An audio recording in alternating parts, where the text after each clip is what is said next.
Bonjour, aujourd'hui on va voir quel équipement je vais utiliser pour l'ascension du Mont Blanc en hors saison lors de ces vacances de la Toussaint. Je vais donc faire une liste en partant des pieds jusqu'à la tête de tous les équipements que j'aurai, ainsi que le prix associé à tout ce matériel. On va donc commencer par le plus bas, les crampons. Donc c'est des crampons de la marque Simon, qui sont un peu anciens, ils sont pas automatiques. Ils m'ont coûté 35 €.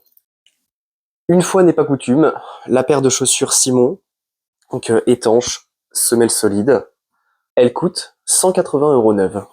Pour ce qui est des chaussettes, j'ai une première paire de chaussettes de trail, donc qui collent bien aux pieds et je suis sûr de ne pas avoir d'ampoule avec ça. Et ensuite j'ai une paire de chaussettes étanches. Pour le premier étage de ma peau, j'ai un collant tout simplement.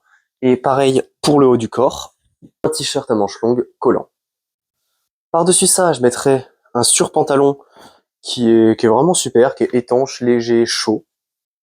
Puis au-dessus de mon t-shirt moulant, un pull en laine de Mérinos qui coûte 80 € mais qui est vraiment un indispensable pour les efforts physiques en haute altitude. Par-dessus ça, une superbe veste verticale. C'est une excellente veste technique qui coûte à peu près 50 €.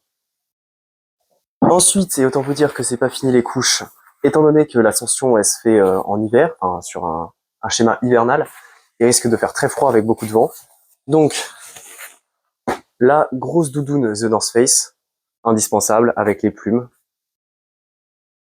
Il y en a pour 180 € neuf, il me semble, ou un peu moins. Et enfin, la dernière couche, indispensable, la veste Gore-Tex, donc ici de la marque Simon, qui coûte 150 € neuf.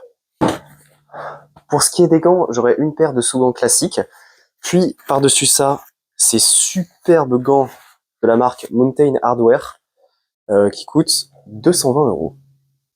Et ces gants seront vraiment indispensables pour moi, c'est pour ça que c'est de la très grosse qualité. C'est parce que j'ai la maladie de Raynaud, donc j'ai pas envie de perdre un doigt là-haut. En ce qui concerne ma tête, j'aurai donc une cagoule,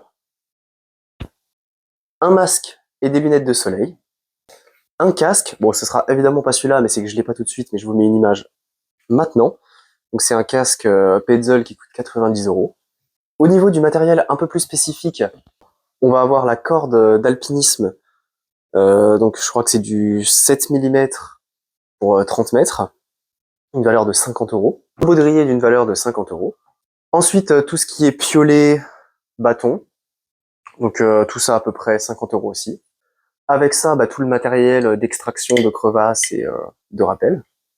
Sans oublier le gros sac 70 litres pour monter tout le matériel au refuge, puis un sac beaucoup plus léger pour faire le dernier push. La montre Garmin Fenix 5 Plus pour s'y repérer, donc elle coûte 400 €. Pour la nuit, le très gros duvet moins 10 degrés de la marque Simon, il coûte 250 €. On va avoir ensuite tout ce qui concerne l'alimentation et l'hydratation pendant les 2 jours. Donc le kit casserole, le gaz, les gourdes et le réchaud Forclaz, le tout donc minimaliste et le plus léger possible. On n'oublie pas la trousse de survie complète. Donc bon, je pourrais vous expliquer un peu tout ce qu'il y a, mais on a vraiment tout le matos de premier secours. Quelque chose de pas cher du tout, mais vraiment indispensable dans les nuits en refuge quand t'es à côté d'un gros polo qui ronfle, le cache-œil et les bouchons d'oreille. Ensuite, tout ce qui est batterie externe, frontale que j'ai pas avec moi, il faut prendre aussi dans le sac pour pouvoir recharger les montres et les téléphones, parce que les téléphones importants pour appeler le PGHM, prendre des super vidéos.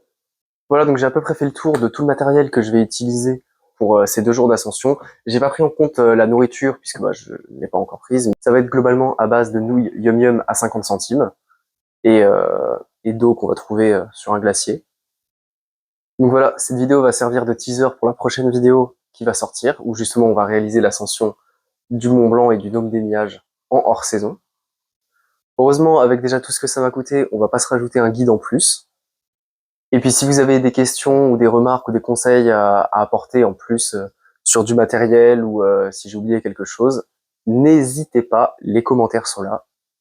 Et à très vite.